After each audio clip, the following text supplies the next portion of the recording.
ব্রিটিশরা কিন্তু অনেক এখানে খেলাধুলা করেছে আমাদের এখানে। এটা হচ্ছে মানচিত্র নিয়ে খেলাধুলা। তো প্রথমত 1905 সালে বঙ্গভঙ্গ হলো।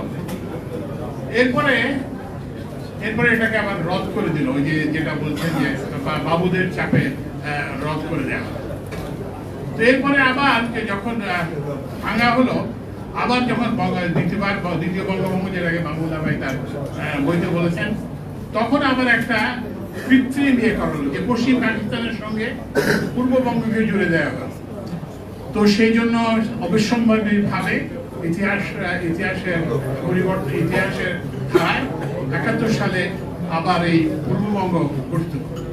তো এখন আমার যে কথাটা মনে হচ্ছে, আপনাদেরকে যে কথাটি আপনাদের ভাবতে বলি, যে সেটা হচ্ছে যদি সেদিন বঙ্গভঙ্গ রদ না হতো তাহলে আজকে কি হতো।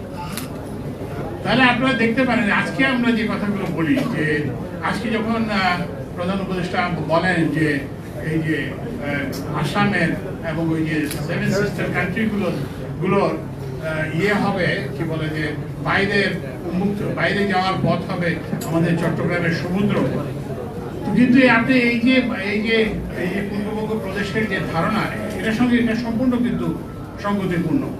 আমরা সম্ভবত অর্থনীতি হিসেবে সামগ্রিকভাবে আরো অনেক সমৃদ্ধ হতে পারতাম যদি বঙ্গভঙ্গ যেটা করা হয়েছিল সেটা যদি তখন রদ না করা হতো, এবং তখন যদি সেটা না করা হতো তাহলে কিন্তু এই যে আবার ইয়েতে যেটা 47 সালের যে একটা কৃত্রিম রাষ্ট্র তৈরি, পাকিস্তান রাষ্ট্র তৈরি, সেটারও প্রয়োজনীয়তা থাকতো না। এবং যদি তা হতো তাহলে যেটা বললাম যে আবার যে এবং এরপরে যে স্বাধীনতার যে রক্তক্ষয়ী সংগ্রাম, সেটারও প্রয়োজনীয়তা হতো। কিন্তু আপনারা বুঝতে পারছেন যে এটা কারো স্বার্থে ইয়ে হয়নি যে বাঙালি মুসলমানরা একটা শক্তিশালী এবং স্বয়ম্ভর রাষ্ট্রে পরিণত হবে, এবং সেজন্যই তারা এই রাষ্ট্রের বিরোধিতা করেছিলেন। যাই হোক,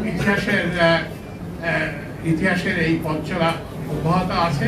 হয়তো বা দেখা যাবে যে এই যে বঙ্গভঙ্গ যে করা হয়েছিল, কি বলে যে রাজনৈতিকভাবে না হলেও আমরা অর্থনৈতিকভাবে এইরকম একটা সম্পূর্ণ অঞ্চল হিসেবে ভবিষ্যতে গড়ে উঠতে পারবো। আপনাদের সবাইকে অনেক ধন্যবাদ।